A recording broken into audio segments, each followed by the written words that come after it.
ਜੀਵਨ 'ਚ ਦੁੱਖ ਸੁੱਖ ਪਰੇਸ਼ਾਨੀਆਂ ਆਉਣ ਵੀ ਤਾਂ ਯਾਦ ਰੱਖੋ ਸਪੈਸ਼ਲ ਕਿਹੜਾ ਹੁੰਦਾ ਹੈ। ਹੁਣ ਸਮਝ ਲਓ ਦੋ ਇਨਸਾਨ ਹੈ, ਇੱਕ ਇਨਸਾਨ ਦੇ ਸਾਹਮਣੇ ਮੁਸੀਬਤ ਆਈ, ਉਹ ਮੁਸੀਬਤ ਨੂੰ ਦੇਖ ਕੇ ਨਾ ਭੀਗੀ ਬਿੱਲੀ ਦੀ ਤਰ੍ਹਾਂ ਇਕੱਠਾ ਜਾ ਹੋ ਕੇ ਬਹਿ ਜਾਂਦਾ ਹੈ, ਉਹ ਸਪੈਸ਼ਲ ਹੈ। ਉਹਨੂੰ ਕੀ ਡਰਪੋਕ ਜਿਹਾ ਦੱਬੂ ਜਿਹਾ ਇਨਸਾਨ ਹੈ, ਮਾੜੀ ਜਿਹੀ ਪਰੇਸ਼ਾਨੀ ਨੂੰ ਦੇਖ ਕੇ ਡਰ ਗਿਆ। ਔਰ ਦੂਜਾ ਇਨਸਾਨ ਸਾਹਮਣੇ ਪਰੇਸ਼ਾਨੀਆਂ ਨੂੰ ਦੇਖ ਕੇ ਤਣ ਜਾਂਦਾ ਹੈ, ਜਰਾ ਹੌਸਲੇ ਨਾਲ ਭਰ ਜਾਂਦਾ। ਅੱਛਾ ਇਹ ਪਰੇਸ਼ਾਨੀਆਂ, ਉਹ ਇਹਨਾਂ ਨੂੰ ਕੀ ਪਤਾ ਹੈ ਮੇਰੇ ਅੰਦਰ ਤਾਕਤ ਕਿਹੜੀ ਕੰਮ ਕਰਦੀ ਹੈ, ਮੇਰੇ ਅੰਦਰ ਸ਼ਕਤੀ ਕਿਹੜੀ ਕੰਮ ਕਰਦੀ ਹੈ, ਮੈਨੂੰ ਬਣਾਉਣ ਵਾਲਾ ਕੌਣ ਹੈ। ਹੁਣ ਸਾਨੂੰ ਇੱਥੇ ਬਣਾਉਣ ਦੀ ਗੱਲ ਤੋਂ ਆਪਣੇ ਬਚਪਨ ਦਾ ਇੱਕ ਕਿੱਸਾ ਯਾਦ ਆ ਗਿਆ। ਸਨ 1989 'ਚ ਜਦੋਂ ਮਾਲਕਾਂ ਨੇ ਸਾਨੂੰ ਗੱਦੀ ਤੇ ਬਿਠਾਇਆ ਸੀ, ਤੁਸੀਂ ਮੂਵੀ ਦੇਖੀ ਹੋਣੀ ਹੈ, ਵੀਡੀਓ ਦੇਖੀ ਹੋਣੀ ਹੈ ਕਿ ਮਾਲਕ ਆਪਣੇ ਹੱਥੀ ਪਗੜੀ ਬੰਨ੍ਹਦੇ ਆ ਸਾਡੇ ਸਿਰ ਤੇ। ਔਰ ਫਿਰ ਜਦੋਂ ਉਹ ਪ੍ਰੋਗਰਾਮ ਤੋਂ ਬਾਅਦ, ਸਤਸੰਗ ਤੋਂ ਬਾਅਦ, ਜੀਵਾਂ ਨੂੰ ਮਿਲਣ ਤੋਂ ਬਾਅਦ ਮਾਲਕ ਸ਼ਾਮ ਨੂੰ ਬੀਬੀ ਹਜ਼ੂਰ ਕੋ ਬੈਠੇ ਹੈ, ਤਾਂ ਉਸ ਵੇਲੇ ਨਾ ਅਸੀਂ ਖੇਡਦੇ ਖੇਡਦੇ ਜਦੋਂ ਦੇਖਿਆ ਮਾਲਕ ਆ ਕੇ ਬੀਬੀ ਹਜ਼ੂਰ ਦੇ ਕਮਰੇ 'ਚ ਉਹਨਾਂ ਦੇ ਕੋਲ ਬੈਠੇ ਹੈ, ਤਾਂ ਅਸੀਂ ਵੀ ਆ ਗਏ। ਪਰ ਹਲੇ ਦਰਵਾਜ਼ੇ ਤੇ ਸੀ, ਤੇ ਅਸੀਂ ਸਾਡੇ ਕੰਨਾਂ 'ਚ ਕੀ ਆਵਾਜ਼ ਪਈ ਕਿ ਬੀਬੀ ਹਜ਼ੂਰ ਤਾਂ ਮਾਲਕ ਗੱਲਾਂ ਕਰ ਰਹੇ ਹੈ। ਬੀਬੀ ਹਜ਼ੂਰ ਮਾਲਕਾਂ ਨੂੰ ਕਹਿ ਰਹੇ ਹੈ ਕਿ ਤੁਸੀਂ ਇਹ ਸ਼ਾਹ ਜੀ ਦੇ ਸਿਰ ਜ਼ਿੰਮੇਵਾਰੀ ਜਲਦੀ ਨਹੀਂ ਪਾ ਦਿੱਤੀ, ਹਾਲੇ ਉਹਦੀ ਉਮਰ ਕੀ ਹੈ, ਹੁਣੇ ਤੁਸੀਂ ਇੰਨੀ ਜ਼ਿੰਮੇਵਾਰੀ ਸੰਗਤ ਦੀ, ਦਰਬਾਰ ਦੀ ਉੱਤੇ ਉਹਦੇ ਸਿਰ ਪਾ ਦਿੱਤੀ, ਹਾਲੇ ਉਹ ਬੱਚਾ ਹੈ। ਬੀਬੀ ਹਜ਼ੂਰ ਕਹਿ ਰਹੇ ਕਿਉਂਕਿ ਮਾਂ ਦੀ ਫੀਲਿੰਗ ਇੱਕ ਹੁੰਦੀ ਹੈ, ਕਿਉਂਕਿ ਕੋਈ ਮਾਂ ਨਹੀਂ ਚਾਹੁੰਦੀ ਕਿ ਮੇਰੇ ਬੱਚੇ ਨੂੰ ਜ਼ਿਆਦਾ ਬੋਝ ਚੱਕਣਾ ਪਵੇ, ਜ਼ਿਆਦਾ ਪਰੇਸ਼ਾਨੀਆਂ ਦਾ ਸਾਹਮਣਾ ਕਰਨਾ ਪਵੇ। ਹੁਣ ਅਸੀਂ ਸੁਣ ਰਹੇ ਸੀ, ਉਸ ਲਈ ਅਸੀਂ ਅੰਦਰ ਜਾਣਾ ਉਚਿਤ ਨਹੀਂ ਸੀ, ਦਰਵਾਜ਼ੇ ਪਿੱਛੇ ਖੜੇ ਨਾ, ਅਸੀਂ ਸੁਣ ਰਹੇ ਸੀ ਕਿ ਬੀਬੀ ਹਜ਼ੂਰ ਬੜੇ ਮਾਲਕ ਕੀ ਗੱਲਾਂ ਕਰਦੇ ਆ। ਤਾਂ ਉਸ ਲਈ ਮਾਲਕਾਂ ਨੇ ਜੋ ਬਚਨ ਕਹੇ, ਉਹ ਇੱਦਾਂ ਦੇ ਬਚਨ ਮਾਲਕਾਂ ਨੇ ਬੋਲੇ ਕਿ ਸਾਡੇ ਦਿਲ ਤੇ ਲਿਖੇ ਗਏ। ਔਰ ਅੱਜ ਵੀ ਉਹ ਇੱਕ ਇੱਕ ਬਚਨ ਉੱਦਾਂ ਹੀ ਸਾਨੂੰ ਮਾਲਕਾਂ ਦੀ ਆਵਾਜ਼ ਵਿੱਚ ਸੁਣਾਈ ਦਿੰਦਾ ਜਦੋਂ ਵੀ ਅੱਖਾਂ ਬੰਦ ਕਰਦੇ ਆ। ਔਰ ਉਹ ਬਚਨ ਐਸੇ ਸੀ ਕਿ ਸਾਡੇ ਜੀਵਨ 'ਚ 92 ਦੇ ਵਿੱਚ ਜਦੋਂ ਸਾਨੂੰ ਵਜੂਦੀ ਤੌਰ ਤੇ ਗੱਦੀ ਤੇ ਬਿਠਾਇਆ ਗਿਆ, ਔਰ ਉਸ ਤੋਂ ਬਾਅਦ ਬੜੀਆਂ ਪਰੇਸ਼ਾਨੀਆਂ, ਬੜੀਆਂ ਮੁਸ਼ਕਿਲਾਂ ਸਾਡੇ ਜੀਵਨ 'ਚ ਆਈਆਂ, ਔਰ ਉਹ ਮਾਲਕਾਂ ਦੇ ਬਚਨ ਜਦੋਂ ਵੀ ਮੁਸੀਬਤ ਆਉਂਦੀ ਸੀ ਨਾ, ਉਹ ਬਚਨ ਸਾਨੂੰ ਜਦੋਂ ਯਾਦ ਆਉਂਦੇ ਸੀ ਤਾਂ ਸਾਡੀ ਹਿੰਮਤ, ਸਾਡਾ ਹੌਸਲਾ ਇੰਨਾ ਵੱਧ ਜਾਂਦਾ ਸੀ ਕਿ ਉਹ ਬੜੀ ਮੁਸੀਬਤ ਸਾਨੂੰ ਛੋਟੀ ਲੱਗਣੀ ਸ਼ੁਰੂ ਹੋ ਜਾਂਦੀ ਸੀ। ਸਮਝ ਲਓ ਕਿ ਸ਼ੇਰ ਵੀ ਸਾਨੂੰ ਇਹ ਚੂਹਾ ਲੱਗਣਾ ਸ਼ੁਰੂ ਹੋ ਜਾਂਦਾ ਸੀ। ਉਹ ਬਚਨ ਕੀ ਸੀ ਕਿ ਜਦੋਂ ਬੀਬੀ ਹਜ਼ੂਰ ਕਹਿ ਰਹੇ ਹੈ ਇਹ ਤਾਂ ਬੱਚਾ ਹੈ, ਤੁਸੀਂ ਇੰਨੀ ਜਲਦੀ, ਕਿਉਂਕਿ 89 ਇਹਦਾ ਬੱਚਾ ਹੈ, ਤੁਸੀਂ ਇੰਨੀ ਜਲਦੀ ਇੰਨਾ ਬੋਝ ਇਹਦੇ ਸਿਰ ਪਾ ਦਿੱਤਾ। ਤਾਂ ਉਸ ਲਈ ਮਾਲਕਾਂ ਨੇ ਜਦੋਂ ਇਹ ਗੱਲ ਬੀਬੀ ਹਜ਼ੂਰ ਨੇ ਕਹੀ ਤਾਂ ਮਾਲਕਾਂ ਨੇ ਕੀ ਕਿਹਾ, ਕਹਿੰਦੇ ਮੈਨੂੰ ਆਪਣੇ ਸ਼ਾਹ ਜੀ ਤੇ ਪੂਰਾ ਯਕੀਨ ਹੈ। ਉਹ ਸਾਨੂੰ ਸ਼ਾਹ ਜੀ ਕਹਿੰਦੇ ਹੁੰਦੇ ਸੀ ਪਿਆਰ, ਕਹਿੰਦੇ ਮੈਨੂੰ ਆਪਣੇ ਸ਼ਾਹ ਜੀ ਤੇ ਪੂਰਾ ਯਕੀਨ ਹੈ ਇਹ ਜ਼ਿੰਦਗੀ 'ਚ ਕਾਮਯਾਬ ਹੋਏਗਾ, ਔਰ ਬਹੁਤ ਜ਼ਿਆਦਾ ਕਾਮਯਾਬ ਹੋਏਗਾ, ਕਹਿੰਦੇ ਮੈਨੂੰ ਯਕੀਨ ਹੈ। ਔਰ ਇਹ ਚੀਜ਼ ਦੇ ਨਾਲ ਹੀ ਮੈਂ ਅੱਜ ਇਹ ਬੋਝ ਇਹਦੇ ਸਿਰ ਤੇ ਰੱਖਿਆ, ਕਿਉਂਕਿ ਬਾਪ ਉਦੋਂ ਹੀ ਬੋਝ ਰੱਖਦਾ ਜਦੋਂ ਉਹਨੂੰ ਯਕੀਨ ਹੋਵੇ ਕਿ ਮੇਰਾ ਬੱਚਾ ਇਹ ਬੋਝ ਉਠਾ ਸਕਦਾ ਹੈ। ਸਮਝਦੇ ਹੋ ਕਿ ਨਹੀਂ? ਹੁਣ ਉਹ ਮਾਲਕਾਂ ਦੇ ਵਚਨ, ਕਿ ਜੋ ਮਾਲਕਾਂ ਦਾ ਵਚਨ ਸੀ ਕਿ ਮੈਨੂੰ ਯਕੀਨ ਹੈ, ਮੈਨੂੰ ਪੂਰਾ ਯਕੀਨ ਹੈ, ਮਾਲਕਾਂ ਨੇ ਕਿਹਾ ਬੀਬੀ ਹਜ਼ੂਰ ਨੂੰ ਕਿ ਮੈਨੂੰ ਪੂਰਾ ਯਕੀਨ ਹੈ ਕਿ ਮੇਰਾ ਬੇਟਾ ਸ਼ਾਹ ਜੀ, ਮੈਨੂੰ ਪੂਰਾ ਯਕੀਨ ਹੈ ਜੀਵਨ 'ਚ ਕਾਮਯਾਬ ਹੋਏਗਾ, ਔਰ ਬਹੁਤ ਜ਼ਿਆਦਾ ਕਾਮਯਾਬ ਹੋਏਗਾ, ਔਰ ਮੈਨੂੰ ਪੂਰਾ ਵਿਸ਼ਵਾਸ ਹੈ। ਜਰਾ ਗੌਰ ਕਰਨਾ, ਜਦੋਂ ਵੀ ਅਸੀਂ ਮਾਲਕਾਂ ਦੇ ਵਚਨ ਸੁਣੇ ਤਾਂ ਸਾਡੇ ਦਿਲ ਤੇ ਲਿਖੇ ਗਏ। ਨਹੀਂ ਤਾਂ ਪਹਿਲਾਂ ਅਸੀਂ ਵੀ ਸੋਚਦੇ ਸੀ ਕਿ ਹੈ ਮਾਲਕਾਂ ਨੇ ਅੱਜ ਗੱਦੀ ਸੌਂਪਦੀ ਕੀ, ਪਰ ਜਦੋਂ ਮਾਲਕਾਂ ਨੇ ਕਿਹਾ ਫਿਰ ਅਸੀਂ ਕੀ ਕਿ ਜੇ ਸਾਡੇ ਬਾਪ ਨੂੰ, ਸਾਡੇ ਮੁਰਸ਼ਿਦ ਨੂੰ ਇੰਨਾ ਯਕੀਨ ਹੈ ਤਾਂ ਫਿਰ ਅਸੀਂ ਉਹਦਾ ਯਕੀਨ ਕਦੀ ਟੁੱਟਣ ਨਹੀਂ ਦੇਣਾ, ਕਰਕੇ ਦਿਖਾਵਾਂਗੇ ਹੁਣ। ਔਰ ਅੱਜ ਦੁਨੀਆ ਦੇਖ ਰਹੀ ਹੈ, ਦੇਖ ਰਹੀ ਹੈ ਕਿ ਨਹੀਂ? ਜਦੋਂ ਵੀ ਸਾਡੇ ਜੀਵਨ 'ਚ ਮੁਸ਼ਕਿਲਾਂ ਆਈਆਂ ਤਾਂ ਉਸ ਵੇਲੇ ਉਹ ਮੁਸ਼ਕਿਲਾਂ ਨੂੰ ਦੇਖ ਕੇ ਜੇ ਦਿਲ ਡਰਿਆ ਨਾ ਤਾਂ ਫਿਰ ਅੰਦਰੋਂ ਆਵਾਜ਼ ਆਈ ਕਿ ਜਦੋਂ ਮਾਲਕ ਯਕੀਨ ਕਰ ਸਕਦੇ ਹੈ ਕਿ ਮੈਨੂੰ ਪੂਰਾ ਯਕੀਨ ਹੈ ਤਾਂ ਮਾਲਕਾਂ ਨੇ ਕੁਝ ਦੇਖਿਆ ਸਾਡੇ ਅੰਦਰ, ਕੋਈ ਤਾਕਤ ਹੈ ਸਾਡੇ ਅੰਦਰ, ਇਸ ਲਈ ਉਹਨਾਂ ਨੇ ਯਕੀਨ ਨਾਲ ਗੱਲ ਕੀਤੀ ਸੀ। ਤਾਂ ਜੇ ਮਾਲਕਾਂ ਨੂੰ ਯਕੀਨ ਹੈ ਤਾਂ ਅਸੀਂ ਉਹ ਯਕੀਨ ਟੁੱਟਣ ਨਹੀਂ ਦੇਣਾ, ਕਰਕੇ ਦਿਖਾਵਾਂਗੇ। ਇਹ ਸੋਚ ਕੇ ਕਦਮ ਅੱਗੇ ਵਧਾਉਂਦੇ ਸੀ ਤਾਂ ਮੁਸ਼ਕਿਲਾਂ ਆਪੇ ਹਾਰ ਜਾਂਦੀਆਂ ਸੀ। ਮਾਲਕਾਂ ਦਾ ਉਹ ਵਚਨ ਵਾਕਈ ਸਾਡੇ ਜੀਵਨ ਦੇ ਵਿੱਚ ਬਦਲਾਵ ਲਿਆਉਣ ਵਾਲਾ ਸੀ। ਤਾਂ ਜੇ ਅਸੀਂ ਤੁਹਾਨੂੰ ਵੀ ਇੱਕ ਵਚਨ ਦੇਣਾ ਚਾਹੁੰਦੇ ਹਾਂ ਕਿ ਜੇ ਤੁਹਾਡੇ ਜੀਵਨ 'ਚ ਮੁਸ਼ਕਿਲਾਂ ਹੈ, ਤੁਹਾਡੇ ਜੀਵਨ 'ਚ ਪਰੇਸ਼ਾਨੀਆਂ ਹੈ, ਤਾਂ ਸਾਨੂੰ ਵੀ ਤੁਹਾਡੇ ਤੇ ਪੂਰਾ ਯਕੀਨ ਹੈ ਕਿ ਤੁਸੀਂ ਆਪਣੇ ਮਾਲਿਕ ਤੇ ਵਿਸ਼ਵਾਸ ਰੱਖੋਗੇ, ਯਕੀਨ ਰੱਖੋਗੇ ਤਾਂ ਮਾਲਿਕ ਦੀਆਂ ਰਹਿਮਤਾਂ ਤੱਕ, ਖੁਸ਼ੀਆਂ ਤੱਕ ਤੁਸੀਂ ਜ਼ਰੂਰ ਪਹੁੰਚੋਗੇ। ਕਿਉਂਕਿ ਮਾਲਕਾਂ ਨੇ ਸਾਡੇ ਤੇ ਯਕੀਨ ਕੀਤਾ ਤੇ ਅਸੀਂ ਪੂਰੀ ਕੋਸ਼ਿਸ਼ ਕੀਤੀ ਮਾਲਕਾਂ ਦੇ ਯਕੀਨ ਨੂੰ ਪੂਰਾ ਕੀਤਾ, ਟੁੱਟਣ ਨਹੀਂ ਦਿੱਤਾ। ਔਰ ਅੱਜ ਅਸੀਂ ਵੀ ਤੁਹਾਡੇ ਤੇ ਯਕੀਨ ਕੀਤਾ, ਤੁਸੀਂ ਵੀ ਇਹ ਵਿਸ਼ਵਾਸ ਰੱਖਣਾ ਹੈ ਕਿ ਮਾੜੀਆਂ ਮੋਟੀਆਂ ਪਰੇਸ਼ਾਨੀਆਂ ਤੋਂ ਅਸੀਂ ਵੀ ਡਰਨਾ ਨਹੀਂ ਹੈ, ਚਿੰਤਾ ਨਹੀਂ ਕਰਨੀ। क्योंकि जे मालिक साडे ते विश्वास कर सकते हैं तो फिर असीं भी मालिकां दे वचनां ते विश्वास रखना है। बोलो समझदे हो कि नहीं? क्योंकि इंसान नूं हुंदा ना कि जे मालिक विश्वास कर सकते हैं, एक फकीर विश्वास कर सकते तो भाई फिर तो साडी जिंदगी है, असीं वो विश्वास नूं पूरा करके दिखावांगे। मैनूं मालिक दे विश्वास ते विश्वास है। समझ आ गई कि नहीं? कुछ ऐसे शब्द, कुछ ऐसे अच्छे बोल हुंदे है कि जदों इंसान के जीवन मुश्किल आती है, बोल याद आते हैं तो बंदे नूं हिम्मत मिलती है, हौसला मिलता और बंदा गिरिया होए दोबारा उठ के खड़ा हो जाता है।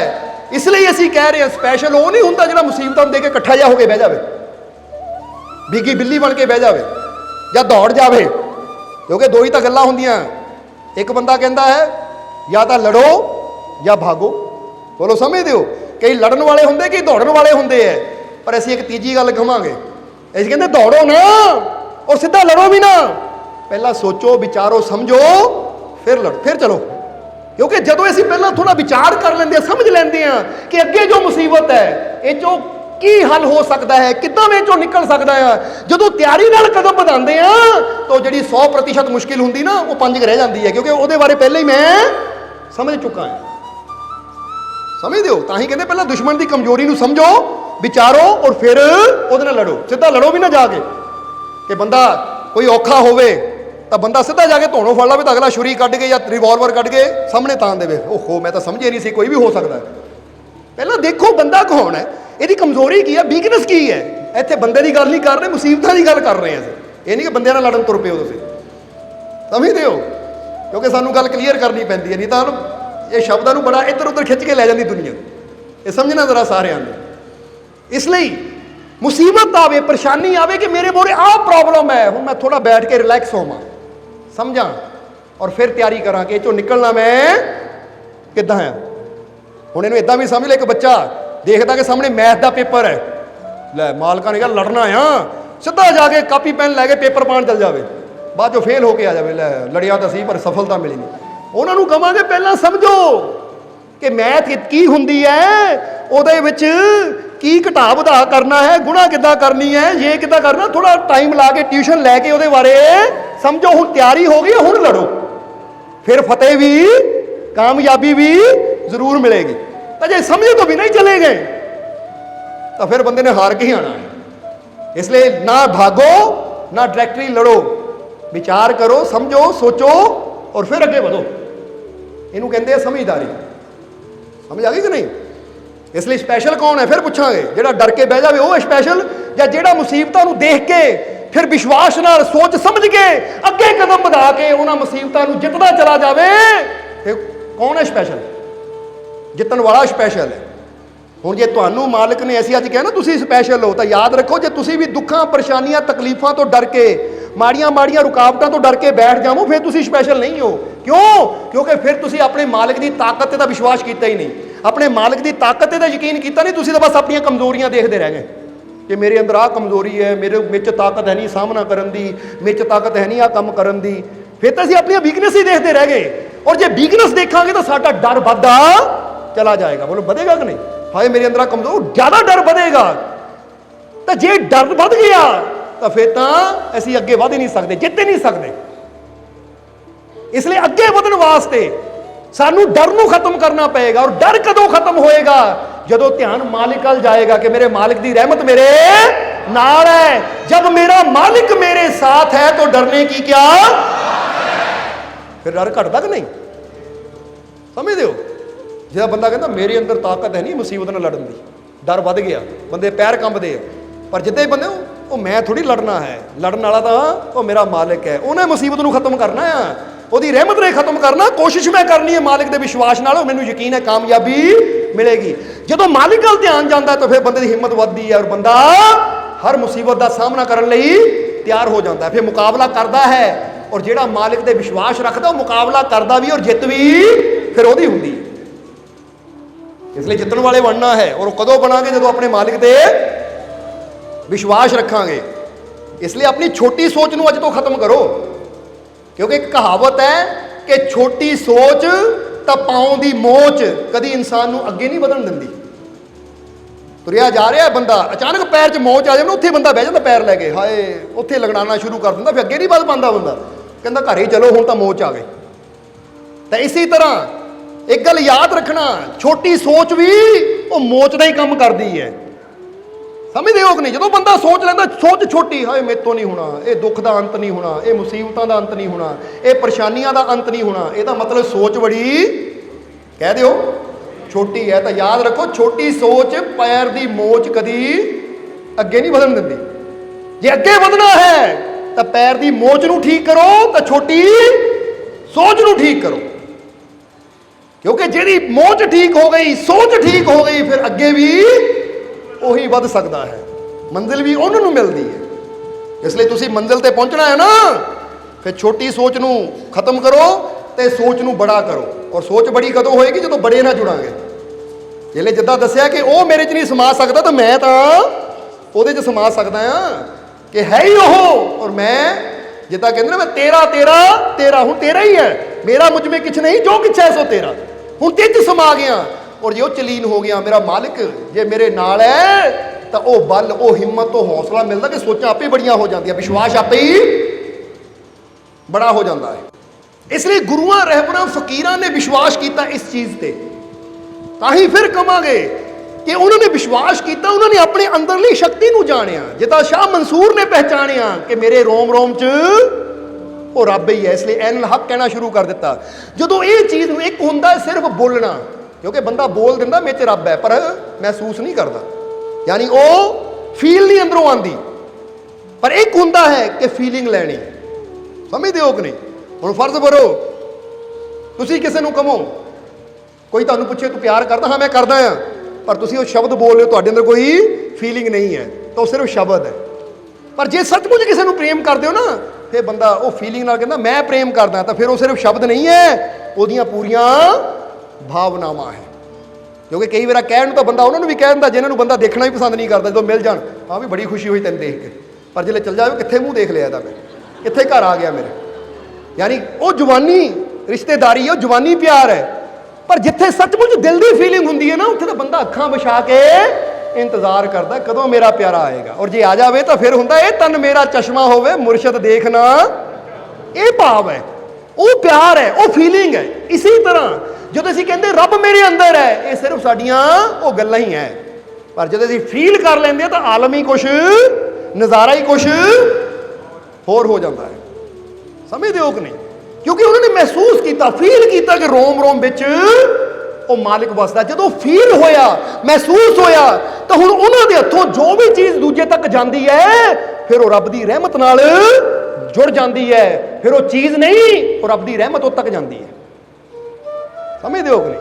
ਤਾਂ ਹੀ ਫਕੀਰ ਜਿਹੜੀ ਚੀਜ਼ ਨੂੰ ਹੱਥ ਲਾਉਂਦਾ ਪ੍ਰਸ਼ਾਦ ਬਣ ਜਾਂਦੀ ਹੈ। ਉਹ ਜਿਹੜੀ ਚੀਜ਼ ਦਿੰਦੇ ਹੈ, ਬੰਦਾ ਕਹਿੰਦਾ ਇਹ ਰਹਿਮਤ ਹੈ, ਔਰ ਉਹਦੇ ਨਾਲ ਦੁੱਖ ਤਕਲੀਫਾਂ ਪਰੇਸ਼ਾਨੀਆਂ ਵੀ ਦੂਰ ਹੋ ਜਾਂਦੀਆਂ ਹੈ, ਕਿਉਂਕਿ ਉਹ ਫੀਲ ਕਰਦੇ ਹੈ, ਜਾਣ ਲਿਆ ਉਹਨਾਂ ਨੇ ਸੱਚਾਈ ਨੂੰ ਕਿ ਹੁਣ ਮੇਰੇ ਅੰਦਰ ਹੈ ਹੀ ਉਹ। ਤਾਂ ਹੀ ਤਾਂ ਕਿ ਸ਼ਬਦ ਅੰਦਰ ਵੀ ਬੜਾ ਪਿਆਰਾ ਆਇਆ ਹੈ ਕਿ ਕਾਇਆ ਮਾਹੀ ਸਿਰਜਣਹਾਰਾ। ਹੁਣ ਕੀ ਸਮਝਿਆ ਹੈ ਫਕੀਰਾਂ ਨੇ, ਸੰਤਾਂ ਨੇ, ਗੁਰੂਆਂ ਰਹਿਬਰਾਂ ਨੇ, ਉਹਦੇ ਬਾਰੇ ਸ਼ਬਦ ਅੰਦਰ ਦੱਸਿਆ ਹੈ ਕਿ ਕਾਇਆ ਮਾਹੀ ਸਿਰਜਣਹਾਰਾ, ਕਾਇਆ ਮਾਹੀ ਇੱਕ ਓੰਕਾਰਾ, ਕਾਇਆ ਮਾਹੀ ਪਵਨ ਪ੍ਰਕਾਸ਼ਾ, ਕਾਇਆ ਮਾਹੀ ਨਿਰੰਜਨ ਵਾਸਾ, ਕਾਇਆ ਮਾਹੀ तीनों देव, काया माही अलख अभेव, काया माही चारों वेद, काया माही पाया भेद। जरा देखो ये शब्द ਦੀਆਂ ਚਾਰ ਲਾਈਨਾਂ ਇੱਕੋ ਹੀ ਇਸ਼ਾਰਾ ਕਰ ਰਹੀਆਂ ਹੈ ਕਿ ਐ ਪਿਆਰਿਆ, ਇਹ ਜਿਹੜੀ ਤੇਰੀ ਕਾਇਆ ਹੈ ਨਾ, ਇਹ ਕਾਇਆ ਅੰਦਰ ਹੀ ਉਹ ਸਿਰਜਣਹਾਰ ਹੈ ਜਿਹਨਾਂ ਤੈਨੂੰ ਸਿਰਜਿਆ ਹੈ, ਬਣਾਇਆ ਹੈ। ਹੁਣ ਸੰਤਾਂ ਨੇ, ਫਕੀਰਾਂ ਨੇ ਸੱਚਾਈ ਨੂੰ ਜਾਣਿਆ ਹੈ। ਜਿੱਦਾਂ ਹੀ ਦੱਸਿਆ, ਬੰਦਾ ਸਮਝਦਾ ਮੈਂ, ਮੇਰੇ ਅੰਦਰ ਸ਼ੈਤਾਨ ਹੈ, ਮੇਰੇ ਅੰਦਰ ਮਿੱਟੀ ਹੈ। ਹੁਣ ਕਈ ਕਹਿੰਦੇ ਭੂਤ ਚੁੰਬੜ ਗਿਆ, ਉਹ ਕਮਾਲ ਦੀ ਗੱਲ, ਅੰਦਰ ਭੂਤ ਨਜ਼ਰ ਆਉਂਦਾ, ਪਰਮਾਤਮਾ ਨਜ਼ਰ ਹੀ ਨਹੀਂ ਆਉਂਦਾ ਤੈਨੂੰ।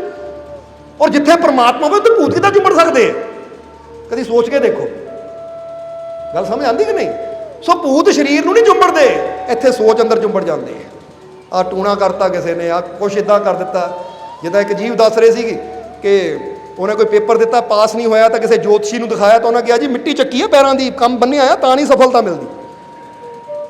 ਕਮਾਲ ਦੀ ਗੱਲ ਹੈ, ਇੱਦਾਂ ਮਿੱਟੀ ਚੱਕਣ ਵਾਲੇ ਕੰਮ ਹੋਣ ਲੱਪਣ ਤਾਂ ਜ਼ਰਾ ਗੌਰ ਕਰਨਾ ਫਿਰ ਤਾਂ ਬੰਦਾ ਆ ਜਿੰਨੇ ਵੀ ਬੜੇ ਬੜੇ ਨੇਤਾ ਹੈ, ਪ੍ਰਧਾਨ ਮੰਤਰੀ ਨੇ, ਮਿੱਟੀ ਚੱਕ ਕੇ ਬੰਦਾ ਬਿਠਾ ਦੇਵੇ ਉਹਨੂੰ, ਬੜੇ ਹੀ ਨੰਗੇ ਹੈ। ਮਿੱਟੀ ਚੱਕ ਲਓ ਬਸ, ਲੈ ਜਾਓ ਕਿਸੇ ਚੇਲੇ ਭੁੱਪੇ ਕੋਲ, ਲੈ ਵੀ ਚੱਕ ਲਈ ਮੈਂ ਪੈਰਾਂ ਦੀ ਮਿੱਟੀ ਫਲਾਣੇ ਰਾਸ਼ਟਰਪਤੀ ਦੀ, ਪ੍ਰਧਾਨ ਮੰਤਰੀ ਦੀ, ਇਦਾਂ ਦਾ ਬਿਠਾ ਦੇ, ਉੱਠੇ ਹੀ ਨਾ ਕਦੀ ਹੈ। ਇੰਨੀ ਪਰੇਸ਼ਾਨੀ ਹੋਵੇ ਹੀ ਨਾ ਕਿਸੇ ਨੂੰ ਕੁਛ ਕਰਨ ਦੀ। ਫਿਰ ਤਾਂ ਵੋਟਾਂ ਵਿੱਚ ਵੀ ਕੀ ਹੋਵੇ, ਪਾਰਟੀ ਦੇ ਖਿਲਾਫ ਲੜਾਈ ਨਾ ਜਾਣ, ਫਿਰ ਤਾਂ ਚੇਲਿਆਂ ਕੋਲ ਲਾਈਨ ਲੱਗੀ ਹੋਵੇ, ਆ ਚੇਲੇ ਜੀ ਆ ਸਾਡੀ ਪਾਰਟੀ ਨਾ ਜਿੱਤ ਜਾਵੇ, ਆ ਚੱਕ ਦਿਓ ਮਿੱਟੀ ਆ ਦੂਜੀ ਪਾਰਟੀ ਦੇ ਮੈਂਬਰਾਂ ਦੀ, ਕੰਮ ਬੰਦ ਹੈ ਉਹਨਾਂ ਦਾ। ਕਮਾਲ ਦੀ ਗੱਲ ਹੈ। ਜਦੋਂ ਲੱਗੇ ਕਿ ਮੈਂ ਫੇਲ ਹੋ ਰਿਹਾ ਤਾਂ ਮਿੱਟੀ ਮੁੱਟੀ ਕੁਛ ਨਹੀਂ ਹੁੰਦੀ, ਉੱਥੇ ਮੈਨੂੰ ਮਿਹਨਤ ਵਧਾਉਣ ਦੀ ਲੋੜ ਹੁੰਦੀ ਹੈ। ਪਹਿਲੀ ਗੱਲ, ਮਿਹਨਤ ਨਾਲੋਂ ਵੀ ਹਿੰਮਤ, ਵਿਸ਼ਵਾਸ ਵਧਾਉਣ ਦੀ ਲੋੜ ਹੁੰਦੀ ਹੈ। ਕਿਉਂਕਿ ਬੜੇ ਮਾਲਕ ਇਹ ਗੱਲ ਕਹਿੰਦੇ ਸੀ ਕਿ ਅਗਰ ਤੂੰ ਮੰਨ ਲਵੇਂ ਕਿ ਮੈਂ ਹਾਰਨਾ ਹੈ ਤਾਂ ਤੇਰੀ ਹਾਰ ਪੱਕੀ ਹੈ, ਔਰ ਅਗਰ ਤੂੰ ਸੋਚ ਲਵੇਂ ਕਿ ਮੈਂ ਜਿੱਤਣਾ ਹੈ, ਮੇਰੀ ਜਿੱਤ ਪੱਕੀ ਹੋ ਜਾਂਦੀ ਹੈ। ਹੁਣ ਇਹ ਸਾਡੀ ਸੋਚ ਹੈ। ਜੇ ਬੰਦਾ ਪਹਿਲਾਂ ਹੀ ਸੋਚ ਲਵੇ ਆ ਮੇਰੇ ਪੇਪਰ ਬੜਾ ਔਖਾ ਹੈ, ਇਹ ਮੇਰੇ ਤੋਂ ਨਹੀਂ ਦੇ ਹੋਣਾ, ਮੈਂ ਫੇਲ ਹੀ ਹੋਣਾ ਹੈ, ਪੱਕੀ ਗੱਲ ਹੈ। ਜਿਹੜੇ ਫੇਲ ਹੁੰਦੇ ਆ 100% ਉਹਨਾਂ ਅੰਦਰ ਸੋਚ ਹੀ ਇਹ ਚੱਲਦੀ ਹੈ, ਤਾਂ ਹੀ ਫੇਲ ਹੁੰਦੇ ਆ। ਸਮਝਦੇ ਹੋ ਕਿ ਨਹੀਂ? ਜਿਨ੍ਹਾਂ ਦੇ ਕੰਮ ਕਾਰ ਰਹਿ ਜਾਂਦੇ ਆ ਨਾ, ਉਹ ਅੰਦਰ ਸੋਚ ਚੱਲਦੀ ਹੈ, ਯਾਰ ਦੁਕਾਨ ਤਾਂ ਖੋਲੀ, ਕੰਮ ਪਤਾ ਨਹੀਂ ਚੱਲਣਾ ਕਿ ਨਹੀਂ ਚੱਲਣਾ, ਪਤਾ ਨਹੀਂ ਸਫਲਤਾ ਮਿਲਣੀ ਕਿ ਨਹੀਂ ਮਿਲਣੀ, ਪਤਾ ਨਹੀਂ ਗਾਹਕ ਆਣੇ ਜਾਂ ਨਹੀਂ ਆਣੇ। ਉਹ ਪੱਕੀ ਗੱਲ ਹੈ, ਉਹਨਾਂ ਦੀ ਦੁਕਾਨ ਬੰਦ ਹੀ ਹੋਣੀ ਹੈ, ਕਿਉਂਕਿ ਸੋਚ ਹੀ ਉਦਾਂ ਦੀ ਹੈ। ਇਸ ਲਈ ਇੱਕ ਗੱਲ ਹਮੇਸ਼ਾ ਯਾਦ ਰੱਖੋ ਕਿ ਜੇ ਕਰਨਾ ਹੈ ਨਾ ਤਾਂ ਵਿਸ਼ਵਾਸ ਨਾ ਕਰਨਾ ਹੈ ਕਿ ਮੇਰਾ ਮਾਲਿਕ ਮੇਰੇ ਨਾਲ ਹੈ। ਮੈਨੂੰ ਪੂਰਾ ਯਕੀਨ ਹੈ ਜੇ ਮੈਂ ਸ਼ੁਰੂ ਕੀਤਾ ਹੈ, ਮੇਰੇ ਮਾਲਿਕ ਨੇ ਸ਼ੁਰੂ ਕਰਾਇਆ ਤਾਂ ਮੈਨੂੰ ਕਾਮਯਾਬੀ ਵੀ ਜ਼ਰੂਰ ਦੇਗਾ, ਮੈਨੂੰ ਵਿਸ਼ਵਾਸ ਹੈ। ਇਹਨੂੰ ਕਹਿੰਦੇ ਹੈ ਆਪਣੇ ਮਾਲਿਕ ਤੇ ਯਕੀਨ ਕਰਨਾ, ਆਪਣੇ ਮਾਲਿਕ ਤੇ ਭਰੋਸਾ ਕਰਨਾ। ਜਦੋਂ ਪਹਿਲੀ ਸਾਡੀ ਸੋਚ ਡਰੀ ਹੋਈ ਹੋਵੇ ਤਾਂ ਜੇ ਅਸੀਂ ਸੋਚ ਲਈਏ ਉਹ ਮੇਰੀ ਹਾਰ ਹੋਣੀ ਹੈ ਤਾਂ ਤੇਰੀ ਹਾਰ ਪੱਕੀ ਹੈ, ਗਰੰਟੀ ਹੈ। ਤਾਂ ਜੇ ਤੂੰ ਸੋਚ ਲਵੇਂ ਕਿ ਮੈਨੂੰ ਜਿੱਤ ਜ਼ਰੂਰ ਮਿਲੇਗੀ ਕਿਉਂਕਿ ਮੇਰਾ ਮਾਲਿਕ ਮੇਰੇ, ਤਾਂ ਫਿਰ ਕਿਉਂਕਿ ਜਿੱਦਾਂ ਦੀ ਸਾਡੀ ਸੋਚ ਹੁੰਦੀ ਹੈ, ਕੋਸ਼ਿਸ਼ ਵੀ ਬੰਦਾ ਫਿਰ ਉਦਾਂ ਦੀ ਕਰਦਾ ਹੈ। ਸਮਝਦੇ ਹੋ ਕਿ ਨਹੀਂ? ਇਹਨੂੰ ਇਦਾਂ ਸਮਝ ਲਓ, ਉਦਾਹਰਨ ਦੇਣ ਲੱਗੇ ਆ ਕਿ ਫੁੱਟਬਾਲ ਦੀ ਟੀਮ ਹੈ, ਟਾਈਮ ਪੂਰਾ ਹੋ ਗਿਆ ਪਰ ਗੋਲ ਨਹੀਂ ਕਿਸੇ ਦਾ ਹੋਇਆ, ਔਰ ਲਾਸਟ ਵਿੱਚ ਸ਼ਾਇਦ ਉਹ ਕੀ ਕਹਿੰਦੇ ਹੁੰਦੇ ਨੂੰ, ਇੱਕ ਟਾਈਮ ਮਿਲਦਾ ਹੁੰਦਾ 2 ਮਿੰਟ ਦਾ ਕਿ ਕਿਹੜੀ ਟੀਮ ਜ਼ਿਆਦਾ ਗੋਲ ਕਰਦੀ ਹੈ। ਹੁਣ ਕਹਿੰਦੇ ਹੈ ਕਿ ਫੁੱਟਬਾਲ ਰੱਖਿਆ ਹੋਇਆ ਹੈ, ਸਾਹਮਣੇ ਗੋਲ 'ਚ ਹੀ ਖੜਾ ਹੈ ਔਰ ਪਲੇਅਰ ਹੈ। ਹੁਣ ਸੋਚ ਦੀ ਗੱਲ ਦੱਸਣ ਲੱਗੇ ਆ ਕਿ ਦੋਨਾਂ ਟੀਮਾਂ ਦੇ ਖਿਡਾਰੀ ਕੀ ਸੋਚ ਰਹੇ ਹੈ। ਇੱਕ ਖਿਡਾਰੀ ਸੋਚ ਰਿਹਾ ਹੈ ਕਿ ਅਗਰ ਮੈਂ ਗੋਲ ਕਰ ਦਿੱਤਾ ਤਾਂ ਮੇਰੀ ਟੀਮ ਨੇ ਜਿੱਤ ਜਾਣਾ ਹੈ, ਫਿਰ ਮੈਂ ਵੀ ਜਿੱਤ ਜਾਣਾ, ਮੇਰੀ ਟੀਮ ਨੇ ਵੀ ਜਿੱਤ ਜਾਣਾ ਹੈ ਔਰ ਕੱਪ ਸਾਡਾ। ਉਹ ਇਹ ਸੋਚ ਰਿਹਾ ਹੈ। ਤਾਂ ਦੂਜਾ ਕੀ ਸੋਚ ਰਿਹਾ ਹੈ, ਅਗਰ ਗੋਲ ਨਾ ਹੋਇਆ ਤਾਂ ਮੇਰੀ ਟੀਮ ਨੇ ਹਾਰ ਜਾਣਾ ਹੈ, ਮੈਂ ਵੀ ਹਾਰ ਜਾਣਾ ਹੈ, ਕੱਪ ਕੁੱਪ ਨਹੀਂ ਮਿਲਣਾ। ਯਾਨੀ ਸੋਚ ਦੇਖੋ ਫਰਕ, ਇੱਕ ਜਿੱਤ ਬਾਰੇ ਸੋਚ ਰਿਹਾ ਔਰ ਇੱਕ ਕਿ ਜੇ ਗੋਲ ਨਾ ਹੋਇਆ ਤਾਂ ਮੈਂ ਵੀ ਹਾਰ ਜਾਣਾ, ਮੇਰੀ ਟੀਮ ਨੇ ਵੀ ਹਾਰ ਜਾਣਾ ਔਰ ਕੱਪ ਨਹੀਂ ਮਿਲਣਾ। ਹੁਣ ਸ਼ਬਦਾਂ ਤੋਂ ਹੀ ਦੇਖੋ ਪਤਾ ਲੱਗਦਾ ਕਿ ਨਹੀਂ એનર્ਜੀ ਕੀ ਹੈ, એનર્ਜੀ ਡਾਊਨ ਹੈ। ਇਹ ਤਾਂ ਐਕਸਪੈਰੀਮੈਂਟ ਕਰਿਓ ਕਿ ਤੁਸੀਂ ਆਪਣੀ ਬਾਹ ਸਿੱਧੀ ਕਰ ਲਿਓ ਔਰ ਬਸ ਇੱਕ ਬੰਦੇ ਨੂੰ ਕਹਿਣਾ ਹੱਥ ਥੱਲੇ ਕਰ, ਔਰ ਆਪਣੇ ਅੰਦਰ ਸੋਚਣਾ ਮੈਂ ਕਮਜ਼ੋਰ, ਮੈਂ ਕਮਜ਼ੋਰ, ਮੈਂ ਕਮਜ਼ੋਰ, ਔਰ ਕੋਈ ਤੁਹਾਡੀ ਬਾਹ ਨੂੰ ਦਬਾਏਗਾ, ਤੁਹਾਡਾ ਹੱਥ ਥੱਲੇ ਜਾਣਾ ਸ਼ੁਰੂ ਹੋ ਜਾਏਗਾ, ਕਿਉਂਕਿ ਤੁਸੀਂ ਅੰਦਰ ਕੀ ਦੁਹਰਾ ਰਹੇ ਹੋ, ਮੈਂ ਕਮਜ਼ੋਰ। ਔਰ ਉਹ ਕਮਜ਼ੋਰ ਲਫ਼ਜ਼ ਦੀ ਜਿਹੜੀ એનર્ਜੀ ਹੈ ਉਹ ਤੁਹਾਨੂੰ ਦੇਖਣ ਨੂੰ ਮਿਲੇਗੀ। ਔਰ ਫਿਰ ਤੁਸੀਂ ਉਲਟਾ ਬੋਲੋ, ਹੁਣ ਉਹਨੂੰ ਕਹੋ ਦੁਬਾਰਾ ਮੇਰਾ ਹੱਥ ਥੱਲੇ ਕਰਨਾ ਹੈ, ਪਰ ਆਪਣੇ ਅੰਦਰ ਬੋਲਣਾ ਮੈਂ ਸ਼ਕਤੀਸ਼ਾਲੀ, ਮੈਂ ਸ਼ਕਤੀਸ਼ਾਲੀ, ਮੈਂ ਸ਼ਕਤੀਸ਼ਾਲੀ। ਐਕਸਪੈਰੀਮੈਂਟ ਕਰਕੇ ਦੇਖੀਏ ਹੁਣੇ ਹੀ। ਸ਼ਬਦਾਂ ਦਾ ਪ੍ਰਭਾਵ ਪੈਂਦਾ ਸਾਡੇ ਜੀਵਨ ਤੇ, ਤਾਂ ਹੀ ਕਿਹਾ ਘਰ ਜਾ ਕੇ ਕਰਕੇ ਦੇਖਿਓ। ਐਦਾਂ ਬਾਤ ਸਾਹਮਣੇ ਕਰ ਲੈਣੀ ਸਿੱਧੀ, ਇਹ ਵੀ ਨਹੀਂ ਕਿ ਇੱਥੇ ਜਾਂ ਉੱਥੇ। ਔਰ ਕਿਸੇ ਨੂੰ ਕਹਿਣਾ ਹੱਥ ਨਾਲ ਮੇਰੀ ਬਾਹ ਥੱਲੇ ਦਬਾ, ਔਰ ਤੁਸੀਂ ਆਪਣੇ ਆਪ ਨੂੰ ਬੋਲਣਾ ਹੈ ਮੈਂ ਕਮਜ਼ੋਰ, ਮੈਂ ਕਮਜ਼ੋਰ, ਮੈਂ ਕਮਜ਼ੋਰ। ਔਰ ਉਹਨੂੰ ਕਹਿਣਾ ਹੁਣ ਹੱਥ ਦਬਾ, ਕਹਿੰਦੇ ਕਹਿੰਦੇ ਤੁਸੀਂ ਮੈਂ ਕਮਜ਼ੋਰ, ਮੈਂ ਕਮਜ਼ੋਰ, ਬਾਂਹ ਦਬਾਏਗਾ, ਤੁਹਾਡੀ ਬਾਂਹ ਥੱਲੇ ਜਾਏਗੀ, ਉਹਨੂੰ ਵੀ ਫੀਲ ਹੋਏਗਾ। ਪਰ ਫਿਰ ਤੁਸੀਂ ਕਹੋ ਮੈਂ ਸ਼ਕਤੀਸ਼ਾਲੀ, ਮੈਂ ਸ਼ਕਤੀਸ਼ਾਲੀ, ਮੈਂ ਸ਼ਕਤੀਸ਼ਾਲੀ। ਹੁਣ ਕਿਆ ਦਬਾ, ਕਹਿੰਦੇ ਕਹਿੰਦੇ ਤੁਸੀਂ ਬੋਲਦੇ ਜਾਓ, ਹੱਥ ਦਬਾਵੇ, ਉਹ ਵੀ ਕਹੇਗਾ ਵਾਕਈ ਭਾਈ ਪਹਿਲਾਂ ਬੜੀ ਆਸਾਨੀ ਨਾਲ ਥੱਲੇ ਜਾ ਰਿਹਾ ਸੀ, ਹੁਣ ਤੇਰੀ 'ਚ ਤਾਕਤ ਆ ਗਈ ਹੈ। ਇਹ ਐਕਸਪੈਰੀਮੈਂਟ ਹੈ, ਕਿਉਂਕਿ ਤੁਹਾਡੇ ਸ਼ਬਦਾਂ ਦਾ ਪ੍ਰਭਾਵ ਤੁਹਾਡੇ ਔਰਾ ਤੇ ਪੈਂਦਾ ਹੈ। ਜੋ ਤੁਹਾਡੀ ਬਾਡੀ ਦੇ ਚਾਰੋਂ ਤਰਫ ਇੱਕ ਔਰਾ ਹੈ, ਜੋ ਇੱਕ ਔਰਾ ਬਾਰੇ ਪਤਾ ਹੈ ਕਿਸੇ ਨੂੰ, ਕਿਉਂਕਿ ਜਿਹੜੇ ਧਿਆਨ ਕਰਨ ਵਾਲੇ ਉਹਨਾਂ ਨੂੰ ਔਰਾ ਬਾਰੇ ਪਤਾ ਹੈ। ਜਿੱਦਾਂ ਦੀਪਕ ਦੇ ਅੰਦਰੋਂ ਨਾ ਪ੍ਰਕਾਸ਼ ਤਾਂ ਨਿਕਲਦੀ ਹੈ, ਪਰ ਉਹਦੇ ਨਾਲ ਨਾਲ ਦੀਪਕ ਦੇ ਆਲੇ ਦੁਆਲੇ ਇੱਕ ਧੁੰਦ ਜਿਹੀ, ਇੱਕ ਰੋਸ਼ਨੀ ਜਿਹੀ ਨਜ਼ਰ ਆਉਂਦੀ ਹੈ। ਇਸੇ ਤਰ੍ਹਾਂ ਇਨਸਾਨ ਦੀ ਬਾਡੀ ਦੇ ਚਾਰੋਂ ਤਰਫ ਇੱਕ ਔਰਾ ਹੁੰਦਾ ਹੈ, ਜਿਹਨੂੰ ਸਾਇੰਸ ਵੀ ਸਾਬਿਤ ਕਰ ਚੁੱਕੀ ਹੈ। ਜੇ ਤੁਸੀਂ ਜਾ ਕੇ ਔਰਾ ਲਿਖ ਕੇ ਨਾ ਸਰਚ ਕਰੋਗੇ ਤਾਂ ਤੁਹਾਨੂੰ ਪਤਾ ਲੱਗ ਜਾਏਗਾ ਕਿ ਸਾਇੰਸ ਨੇ ਵੀ ਅੱਜ ਮੰਨਿਆ ਹੈ कि बंदे अंदर नैगेटिव ਔਰਾ भी ਹੁੰਦਾ है तो पॉजिटिव ਔਰਾ भी ਹੁੰਦਾ है, यानी ਉਹਦੇ ਚਾਰੋਂ ਪਾਸੇ ਦਾ ਉਹ ਔਰਾ ਜੇ ਉਹਦੀ ਸੋਚ ਅੰਦਰ ਬੁਰੀ ਹੋਵੇ ਤਾਂ ਉਹਦਾ ਔਰਾ ਨੈਗੇਟਿਵ ਹੋ ਜਾਂਦਾ ਹੈ, ਉਹਨੂੰ ਕਮਜ਼ੋਰੀ ਦਿੰਦਾ ਹੈ, ਵੀਕ ਕਰ ਦਿੰਦਾ ਹੈ। ਤੇ ਜੇ ਉਹਦੀ ਸੋਚ ਅੰਦਰੋਂ ਪੋਜ਼ਿਟਿਵ ਹੋਵੇ ਤਾਂ ਉਹਦਾ ਔਰਾ ਮਜ਼ਬੂਤ ਹੋ ਜਾਂਦਾ ਹੈ। ਔਰ ਜਿਹਦਾ ਔਰਾ ਮਜ਼ਬੂਤ ਹੋਵੇ ਵੀ ਕਿਸੇ ਬਿਮਾਰੀ ਦਾ ਅਸਰ ਵੀ ਉੱਤੇ ਜਲਦੀ ਨਹੀਂ ਹੁੰਦਾ। ਤਾਂ ਜੇ ਅੰਦਰੋਂ ਹੀ ਔਰਾ ਕਮਜ਼ੋਰ ਹੈ, ਯਾਨੀ ਅੰਦਰੋਂ ਹੀ ਸੋਚ ਕਮਜ਼ੋਰ ਹੈ, ਨੈਗੇਟਿਵਿਟੀ ਨਾਲ ਭਰੀ ਹੋਈ ਹੈ, ਦੁਖੀ, ਚਿੰਤਿਤ, ਪਰੇਸ਼ਾਨੀ ਨਾਲ ਭਰੀ ਹੈ ਕਿ ਮੇਰੇ ਦੁੱਖ ਬਹੁਤ ਬੜੇ ਹੈ, ਮੈਂ ਕਮਜ਼ੋਰ ਹਾਂ, ਮੈਂ ਬਿਮਾਰ ਹਾਂ, ਮੈਂ ਇਦਾਂ ਮੈਂ ਉੱਦਾਂ। ਦੇਖੋਗੇ ਜਿਹੜਾ ਬੰਦਾ ਕਹੇਗਾ ਨਾ ਮੈਂ ਬਿਮਾਰ ਹਾਂ, ਮੈਂ ਕਮਜ਼ੋਰ ਹਾਂ, ਉਹ ਸਦਾ ਬਿਮਾਰ ਹੀ ਹੋਏਗਾ। ਉਹਨੂੰ ਜਦੋਂ ਮਰਜ਼ੀ ਪੁੱਛ ਲਓ ਬਿਮਾਰ ਹੀ ਮਿਲਣਾ ਤੁਹਾਨੂੰ। ਇਸ ਲਈ ਕਈ ਜੀਵ ਕਹਿੰਦੇ ਪਿਛਲੇ 15 ਸਾਲ ਤੋਂ ਬਿਮਾਰ ਹਾਂ। ਇਹ ਕਮਾਲ ਦੀ ਗੱਲ, ਠੀਕ ਕਦੀ ਹੋਇਆ ਹੀ ਨਹੀਂ। ਕਮਾਲ ਦੀ ਗੱਲ ਹੈ। ਮਜ਼ਾ ਤਾਂ ਕੀ ਹੈ ਕਿ ਕਹਿਣਾ ਸ਼ੁਰੂ ਕਰੋ ਮੈਂ ਠੀਕ ਹਾਂ, ਮੈਂ ਤੰਦਰੁਸਤ ਹਾਂ, ਚਾਹੇ ਮੈਨੂੰ ਬੁਖਾਰ ਵੀ ਹੈ ਤਾਂ ਵੀ ਕਹੋ ਮੈਂ ਠੀਕ ਹਾਂ। ਜਦੋਂ ਠੀਕ ਕਹਿੰਦੇ ਹੋ ਤਾਂ ਤੁਸੀਂ ਆਪਣੇ ਔਰਾ ਨੂੰ ਸਟਰੋਂਗ ਕਰਦੇ ਹੋ, ਔਰ ਜਦੋਂ ਤੁਹਾਡਾ ਔਰਾ ਸਟਰੋਂਗ ਹੋ ਜਾਂਦਾ ਤੁਹਾਡੀਆਂ ਬਿਮਾਰੀਆਂ ਦੂਰ ਹੋ ਜਾਂਦੀਆਂ। ਜਰਾ ਸਮਝਣਾ ਇਸ ਨੂੰ, ਕਿਉਂਕਿ ਮਜ਼ਬੂਤ ਹੋਵਾਂਗੇ ਤਾਂ ਹੀ ਬਿਮਾਰੀਆਂ ਦੌੜਨਗੀਆਂ। ਮਜ਼ਬੂਤ ਕਿੱਦਾਂ ਹੋਣਾ? ਆਪਣੀ ਸੋਚ ਨੂੰ ਮਜ਼ਬੂਤ ਕਰਕੇ। ਕਾਮਯਾਬ ਉਦੋਂ ਹੀ ਹੋਵਾਂਗੇ ਜਦੋਂ ਅੰਦਰੋਂ ਆਪਣੇ ਆਪ ਨੂੰ ਸਟਰੋਂਗ ਕਰਾਂਗੇ। ਔਰ ਜਦੋਂ ਅੰਦਰੋਂ ਸਟਰੋਂਗ ਹੋਵੇ ਤਾਂ ਜਿਹੜਾ ਬੰਦਾ ਅੰਦਰੋਂ ਸਟਰੋਂਗ ਹੈ ਨਾ, ਬਾਹਰ ਦੀਆਂ ਚੀਜ਼ਾਂ ਦਾ ਅਸਰ ਹੋਣਾ ਉੱਤੇ ਬੰਦ ਹੋ ਜਾਂਦਾ। ਹੁਣ ਕਿਸੇ ਦੇ ਚਪੇੜ ਮਾਰੋ, ਉਹ ਮਾਰੇ ਹਾਈ ਮਰ ਗਈਆਂ ਤਾਂ ਕਿਸੇ ਦੇ ਮਾਰੋ ਅੱਛਾ ਮਾਰ ਲਾ, ਹੋਰ ਮਾਰ ਲਾ। ਬੰਦਾ ਕਹਿੰਦਾ ਯਾਰ ਬੜੀ ਹਾਰਡ ਸਕਿਨ ਨਾ, ਹੱਥ ਦੁਖਣ ਲੱਗ ਪਿਆ ਮੇਰਾ, ਇਹਨੂੰ ਕੋਈ ਫਾਇਦਾ ਨਹੀਂ ਮਾਰਨ ਦਾ। ਇਹਦਾ ਮਤਲਬ ਅੰਦਰੋਂ ਉਹ ਮਜ਼ਬੂਤ ਹੈ। ਤਾਂ ਜਿਹੜੇ ਨਾਜ਼ੁਕ ਜਿਹੇ ਹੁੰਦੇ ਨਾ, ਪੋਪਲੂ ਜੇ, ਮਾੜਿਆ ਇਦਾਂ ਵੀ ਕਰਦੇ ਉਹ ਰੋਣ ਲੱਗ ਪੈਂਦੇ।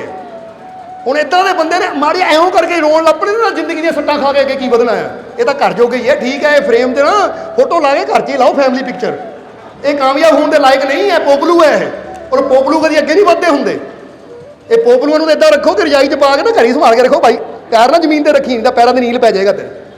ਤਾਂ ਜਿਹੜੇ ਸਟਰੋਂਗ ਹੈ ਉਹ ਹਰ ਸੱਟ ਝੱਲਣ ਨੂੰ, ਹਰ ਸੱਟ ਖਾਣ ਨੂੰ ਤਿਆਰ ਹੋ। ਕਹਿੰਦੇ ਪ੍ਰਵਾਹ ਕਰਦੇ ਆ, ਜਿੱਦਾਂ ਦਾ ਮਰਜ਼ੀ ਮੌਸਮ ਹੋਵੇ, ਜਿੱਦਾਂ ਦੇ ਮਰਜ਼ੀ ਹਾਲਾਤ ਹੋਣ, ਜਿੱਦਾਂ ਦੀ ਮਰਜ਼ੀ ਬਿਮਾਰੀ ਹੋਵੇ, ਬੜੀ ਤਾਕਤ ਹੈ ਸਾਡੇ ਅੰਦਰ, ਕਿਉਂਕਿ ਮੈਨੂੰ ਮੇਰੇ ਮਾਲਕ ਨੇ ਬਣਾਇਆ ਹੈ। ਹਰ ਦੁੱਖ ਦਾ ਸਾਹਮਣਾ ਕਰਨ ਲਈ, ਹਰ ਮੁਸੀਬਤ ਦਾ ਸਾਹਮਣਾ ਕਰਨ ਲਈ ਮੈਂ ਤਿਆਰ ਹਾਂ।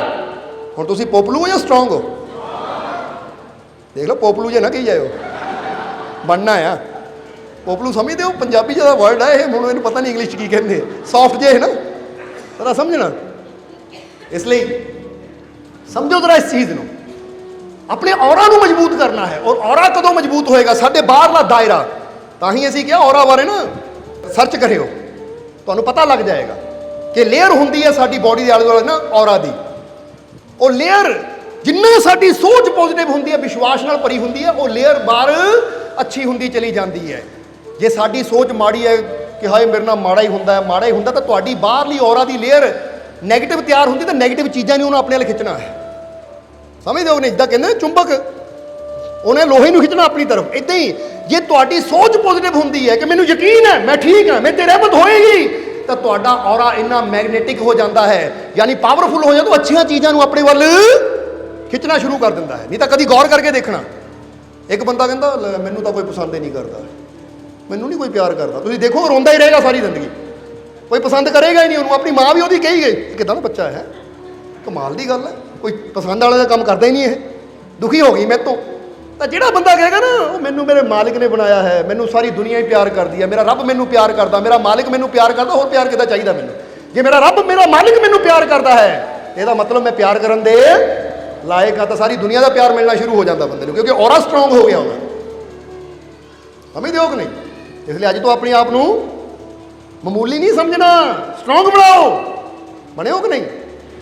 ਆਪਣੇ ਆਪ ਨੂੰ ਮਜ਼ਬੂਤ ਬਣਾਓ, ਆਪਣੀ ਔਰਾ ਨੂੰ ਸਟਰੋਂਗ ਕਰੋ। ਔਰ ਔਰਾ ਨੂੰ ਸਟਰੋਂਗ ਕਰਨ ਵਾਸਤੇ ਆਪਣੀ ਸੋਚ ਨੂੰ ਸਟਰੋਂਗ ਕਰਨਾ ਹੈ, ਕਿਉਂਕਿ ਕਾਇਆ ਅੰਦਰ ਸਿਰਜਣਹਾਰਾ, ਕਾਇਆ ਮਾਹੀ ਸਿਰਜਣਹਾਰਾ।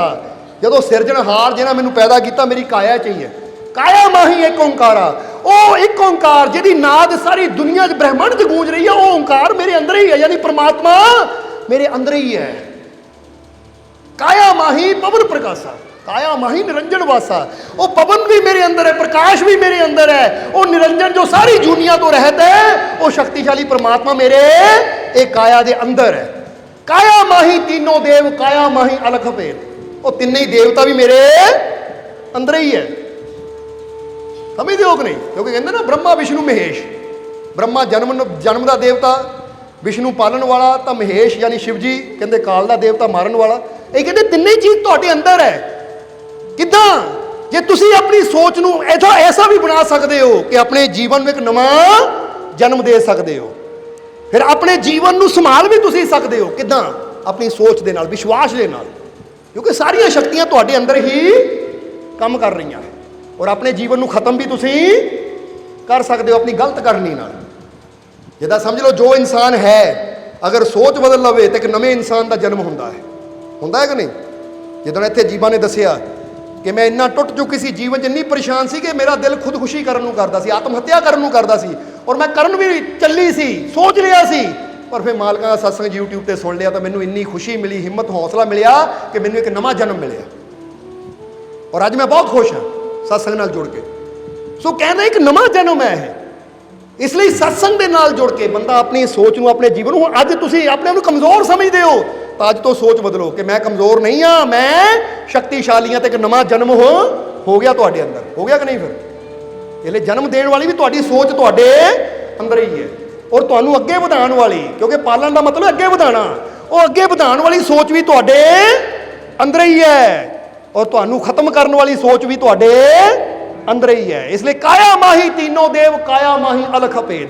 ਉਹ ਅਲਖ ਭੇਦ ਜਿਹਦਾ ਕੋਈ ਭੇਦ ਨਹੀਂ ਜਾਣ ਸਕਿਆ, ਉਹ ਪ੍ਰਮਾਤਮਾ ਤੁਹਾਡੇ ਅੰਦਰ ਹੈ। ਕਾਇਆ ਮਾਹੀ ਚਾਰੋਂ ਵੇਦ, ਔਰ ਚਾਰੀ ਵੇਦਾਂ ਦਾ ਗਿਆਨ ਵੀ ਤੁਹਾਡੀ ਕਾਇਆ ਦੇ ਅੰਦਰ ਹੀ ਹੈ। ਕਾਇਆ ਮਾਹੀ ਚਾਰੋਂ ਵੇਦ, ਕਾਇਆ ਮਾਹੀ ਪਾਇਆ ਭੇਦ।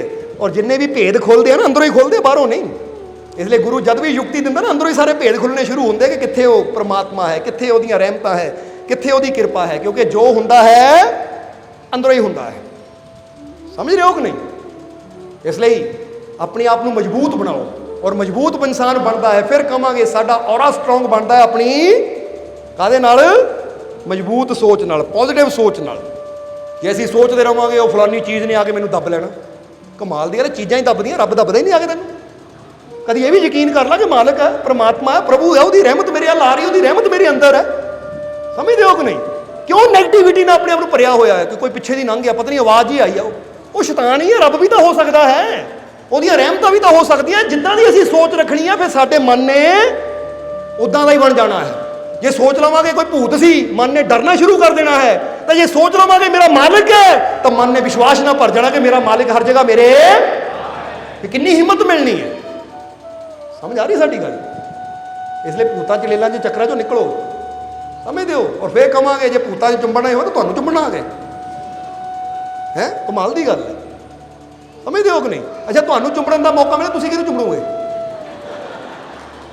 ਕੋਈ ਪਿੰਡ 'ਚ ਤੁਰਿਆ ਜਾਂਦਾ ਹੋਵੇ ਕਿ ਲੈ ਵੀ ਆ ਕੋਈ ਜਾ ਰਿਹਾ ਹੈ ਬਈ ਇਹਨੂੰ ਚੁੰਬਣਾ, ਜਾਂ ਤੁਸੀਂ ਕਹਿਣਾ ਲੈ ਬਈ ਮੈਂ ਤਾਂ ਕਿਸੇ ਬੜੇ ਹੀਰੋ ਨੂੰ ਚੁੰਬਣਾ, ਹੀਰੋਇਨ ਨੂੰ ਚੁੰਬਣਾ, ਜਾਂ ਕਿਸੇ ਬੜੇ ਉਹਨੂੰ ਚੁੰਬਣਾ ਜਿਹਨੂੰ ਮੈਂ ਜੀਂਦੇ ਜੀ ਨਹੀਂ ਦੇਖ ਪਾਇਆ, ਜੀਂਦੇ ਜੀ ਨਹੀਂ ਮਿਲ ਪਾਇਆ ਨਾ, ਹੁਣ ਉਹਨੂੰ ਚੁੰਬੜਾ ਜਾ ਕੇ।